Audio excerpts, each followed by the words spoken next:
اعوذ باللہ من الشیطان الرجیم بسم اللہ الرحمن الرحیم الحمدللہ رب العالمین والصلاة والسلام علی سید الانبیاء والمرسلین اللہم صلی علی محمد وعلی آل محمد کما صلیت علی ابراہیم وعلی آل ابراہیم انکا حمید مجید اللہم بارک علی محمد وعلی آل محمد کما بارکت علی ابراہیم وعلی آل ابراہیم انکا حمید مجید الصلاۃ والسلام علیک یا سیدی یا مکی یا مدنی یا رسول اللہ وعلی آلہ وصحبہ وبارک وسلم صلو علیہ وسلم تسلیما۔ حمد و ثنا کے بعد الحمدللہ شب برات شعبان المعظم کا مہینہ اپنی رحمتوں اور برکتوں کو لوٹاتے ہوئے جاری و ساری ہے، اور عن قریب ہمیں ایک رات ملنے والی ہے جسے شب برات شعبان المعظم کی 15ویں شب کہتے ہیں، اور یہ رات معمولی رات نہیں ہے، بہت اہم رات ہے۔ اللہ تبارک و تعالی عرش معلیٰ سے آسمان پر اپنی شان کے لائق تشریف فرما ہوتے ہیں، اور ندا دی جا رہی ہوتی ہے کہ ہے کوئی گناہوں سے معافی طلب کرنے والا کہ اس کو معاف کر دیا جائے، ہے کوئی روزی کی حلال روزی کی تلاش میں مجھ سے مانگنے والا کہ اس کو روزی دے دی جائے، رزق میں برکتیں چاہنے والا کہ اس کو برکتیں دے دی جائیں، ہے کوئی مصیبتوں پریشانیوں سے نجات مانگنے والا کہ اس کو نجات دے دی جائے۔ تو اس طرح سے اللہ تبارک و تعالی رات بھر یہ صدائیں بھیجتا ہے۔ اب غفلت میں پڑے سونے والے غور کریں کہ کرم نوازیوں والا رب غفور الرحیم ہمارا پیارا مالک ہمیں صدائیں دے کر خود دعوت دے رہا ہے کہ مجھ سے مانگو، اور میں اس رات کے اندر تم پہ جو نامہ اعمال میں لکھی جانے والی وہ آپشنز ہیں ان میں اچھائیاں لکھ دوں۔ تو کتنی بد نصیبی کی بات ہوگی کہ ہم اس رات کو ضائع کر دیں۔ تو ہمیں بالکل بھی ایسا نہیں کرنا انشاءاللہ۔ ہم رحمان کے بندے ہیں، اور ہم نے شیطان کو ہر حال میں مات دینی ہے، اور ہم نے اللہ تبارک و تعالیٰ کو راضی کرنے کے لیے ہر وہ عبادت جس کا اس مالک حقیقی نے ہمیں حکم دیا ہے ہم نے بجا لانی ہے۔ اب چاہے وہ 5 وقت کی نماز ہے، چاہے وہ روزے ہیں، چاہے وہ مختلف ذکر اذکار ہیں، چاہے وہ درود و سلام ہے، یہ سب اللہ تبارک و تعالیٰ کی طرف سے ہمیں عطا کی گئی ہیں تاکہ ہم جو ہیں وہ جنت کے راستے پر گامزن ہو جائیں۔ پھر ہم اپنی ہر نماز میں جب اس کے سامنے کھڑے ہوں اور دعا مانگتے ہیں، اہدنا الصراط المستقیم صراط الذین انعمت علیہم، اے اللہ ہمیں سیدھی راستے پر چلا اور ان کے راستے پر چلا جن پہ تیری عنایات کی بارش ہوئی،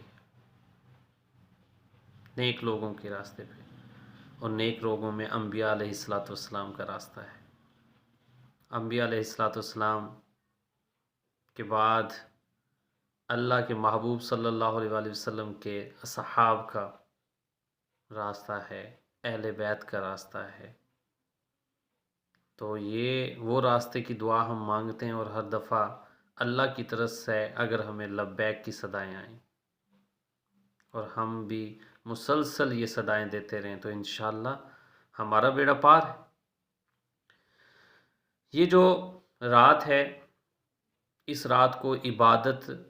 عبادت خاص میں گزارنا ہر مسلمان کے لیے خوش نصیبی ہے۔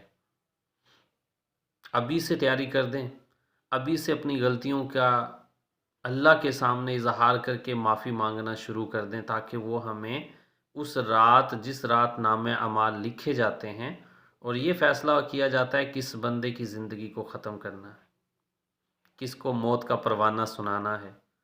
کس کی عمر کو بڑھانا ہے، کس کے رزق کو کم کرنا ہے، کس کے رزق کو بڑھانا ہے، کس کے لیے اچھائیاں لکھنی ہیں، کس کے لیے برائیاں لکھنی ہیں، کس کے ساتھ کیا معاملات درپیش آئیں گے۔ تو یہ گویا سال کا بجٹ جو ہے وہ اللہ تبارک و تعالی ہر انسان کا بنا کر فرشتوں کے حوالے کرتا ہے۔ تو جس نے اپنے نامہ اعمال میں اچھائیاں لکھوانی ہیں، بھلائیاں لکھوانی ہیں، کامیابیاں لکھوانی ہیں، رزق کی وسعتیں لکھوانی ہیں، بے اولاد ہیں انہوں نے اولاد کی نعمت حاصل کرنی ہے، تو ہر کام کے لیے محنت ہے، تو انہیں محنت کرنا ہوگی۔ یہ رات آ رہی ہے اور اس رات کو اپنی نجات کی رات سمجھیں۔ بہت فضیلتیں اس کی رات کی ہیں کہ ہمیں اللہ تبارک و تعالیٰ کی طرف سے یہ صدا مل رہی ہو، خودی کو کر بلند اتنا کہ ہر تقدیر سے پہلے بتا، خودی کو کر بلند اتنا کہ ہر تقدیر سے پہلے خدا بندے سے خود پوچھے، بتا تیری رضا کیا ہے۔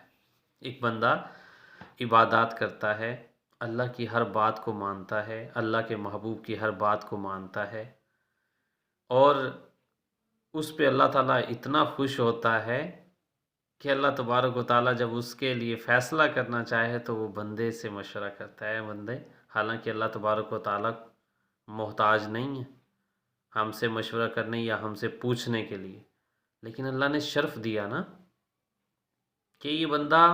میرے لیے رات کی نیند چھوڑتا ہے اور میرے سامنے آ کر تہجد کی نماز کے لیے کھڑا ہو جاتا ہے، بستر کو چھوڑتا ہے، آرام کو چھوڑتا ہے اور روتا ہوا، گڑ گڑاتا ہوا میرے سامنے سربہ سجود ہوتا ہے۔ پنجگانہ نمازوں کی اذانیں جیسے اس کے کانوں میں پڑتی ہیں تو یہ ہر کام چھوڑ کے پہلے میری عبادت کی طرف لپک آتا ہے۔ قرآن پاک کو اس طرح سے، اس انداز سے پڑھتا ہے کہ جہاں اچھائیوں کا ذکر ہوتا ہے وہاں میرا شکر ادا کرتا ہے، اور جہاں برائیوں کا ذکر یا عذاب کا ذکر ہوتا ہے وہاں گڑ گڑاتا ہے، توبہ کرتا ہے، معافی مانگتا ہے،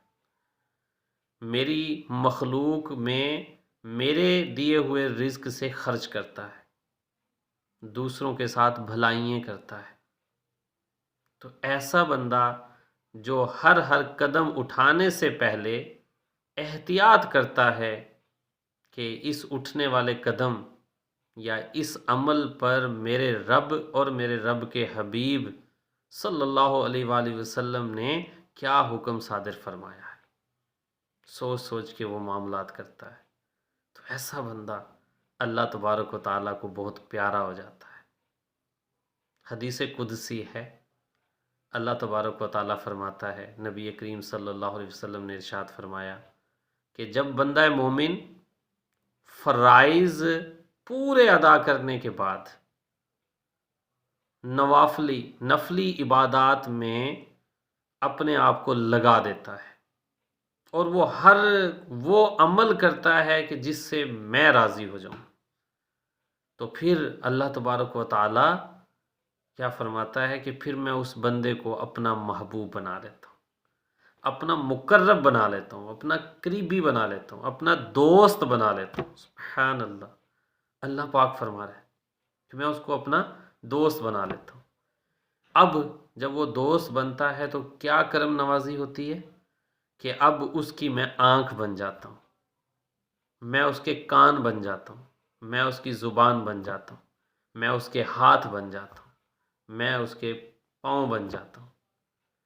تو اب یہ جو آنکھ رب اپنی آنکھ کے ساتھ فرما رہے ہیں، میں اس کی آنکھ بن جاتا ہوں، گویا کہ اب اس کے سامنے سارے کے سارے نظاروں کو کھول دیتا ہوں، دور والی چیزیں بھی اس کو ایسے قریب نظر آتی ہیں، دور سے اس کو ہر بات سنائی دیتی ہے، اور جو زبان سے وہ کہتا ہے وہ ہو جاتا ہے، اور اسی طرح سے وہ کسی بھی طرف اپنے قدم رنجا فرماتا ہے تو وہ قدم ناکامی کے لیے نہیں بلکہ کامیاب ہو کر لوٹتے ہیں۔ جس کے لیے ہاتھ اٹھاتا ہے اس کے لیے اللہ تعالیٰ وہ بھلائیاں لکھ دیتا ہے جو یہ بندہ ان کے لیے مانگ رہا ہوتا ہے، خود کے لیے نہیں، کسی کے لیے مانگ رہا ہوتا ہے۔ تو میرے پیارے مسلمان بہن بھائیوں، اللہ بہت غفور الرحیم ہے، بہت کریم ہے۔ وہ تو چاہتا ہے کہ میرا بندہ میرا مقرب ہو جائے، میرا دوست بن جائے، بس فقط ہم نے تھوڑی سی محنت کرنی ہے، اس کو منانے والے کام کرنے ہیں اور اس کو ناراض کرنے والے کام چھوڑ دینے ہیں،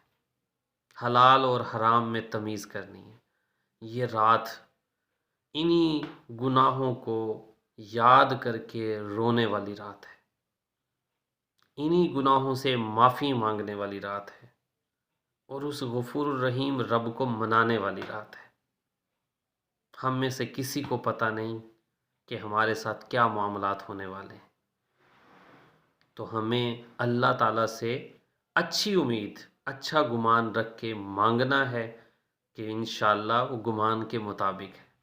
کہ اللہ تعالیٰ کو جیسے گمان سے پکارو گے یا سمجھو گے اللہ ویسے ہی ملے گا۔ تو اللہ پاک بہت غفور الرحیم ہیں، ابھی بھی معاف کر سکتے ہیں، اس رات میں بھی معاف کر سکتے ہیں، ان اللہ علی کل شیء قدیر ہیں،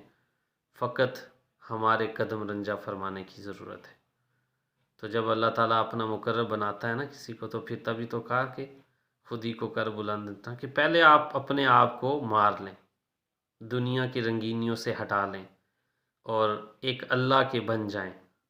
ایک اس کے رسول کے بن جائیں، پھر دیکھیں آپ کے سامنے کون سے راز کھلتے ہیں، اور پھر آپ کبھی بھٹکیں گے نہیں،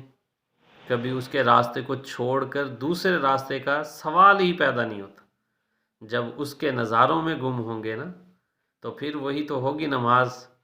کہ جس کے لیے فرمایا تھا کہ نماز مومن کی معراج ہے، آقا کی معراج، کہ وہ آسمان پہ گئے، آسمانوں سے آگے گئے، لا مقام پہ پہنچے، اللہ تبارک و تعالیٰ نے اپنے محبوب کو اپنا دیدار کروایا، تو دیدار کروانے کے بعد نمازوں کی بے مثال قسم کا تحفہ عطا فرمایا، اور پھر ساتھ میں فرما دیا کہ آپ کی معراج تو مجھ تک پہنچنا تھی، مجھے دیکھنا تھی، تو میں نے آج آپ کو ایک ایسا تحفہ دے دیا کہ اگر آپ کا امتی اسے سنبھال لے گا اور نماز میں خشوع و خضوع قائم کرے گا، تو میں اپنے سامنے سے اس کے سامنے سے پردے ہٹا دوں گا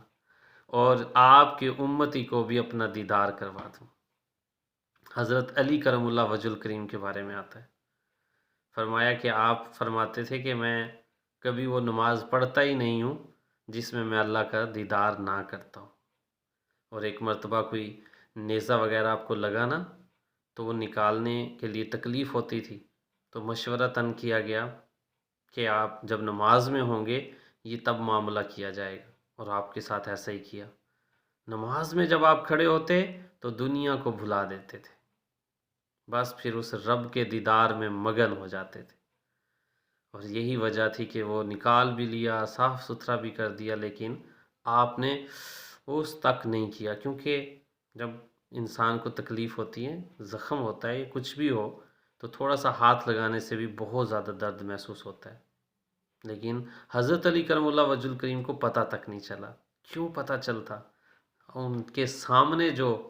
رب تھا اور رب کا دیدار میں وہ مگن تھے، تو وہ تو کوئی اور ہو ہی نہیں سکتا کہ کسی دوسرے کی طرف متوجہ ہوا جا سکے۔ تو ہمیں بھی ایسا بننا ہے۔ اس رات کے نوافل میں اپنی اگلی ویڈیو میں بھی آپ کو انشاءاللہ شیئر کروں گا،